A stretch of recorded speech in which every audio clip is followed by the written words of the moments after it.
Четиричленото семејство Ѓорѓевиќ 6 години е без покрив над глава.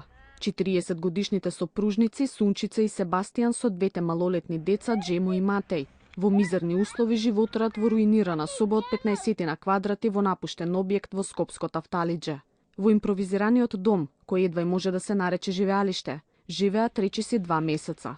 Откако пред 3 години им ја урналеди во градбата, како номади преспивале под мостови. Условите се никакви. За децата ми е највеќе, што нема за нив услови. Вода нема, вода пунем е во чешмата карши во паркот, струја нема. Тоа е, затворивме овде, беше све со дупки, затворивме за да може колку толку да биде малку топло за децата. Таткото Себастијан собира пластика и работи секаде каде ќе го викнат, само за да заработи за парче леп. Без бања, невработената Сунчица секојдневно пере на раце.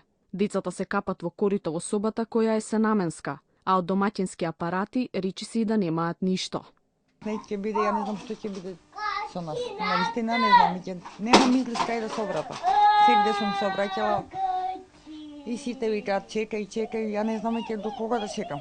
Поради работен ангажман од една седмица на нејзиниот сопруг, месечната помош од 2800 денари минатата година им била укината. Се обратиле до надлежни институции, но досега не добиле никаков одговор. Само хумани луѓе, кои слушнале за нивната мака, им помагаат со топла облека и храна. Сунчица е благодарна и за тоа, но вели дека тоа не е трајно решение за нивната ситуација. Нивните родители не можат да им помогнат, како што вели таа, и тие се социјален случај како нив. Сунчица има завршено средно образование, работела како продавачка и хигиеничарка, а незиниот сопруг со завршено основно, работел како општ работник. Сунчица не знае што ќе ја начека следниот ден, но се надева дека некоја хумана рака ќе им помогне да испливаат од немаштијата во која тонат.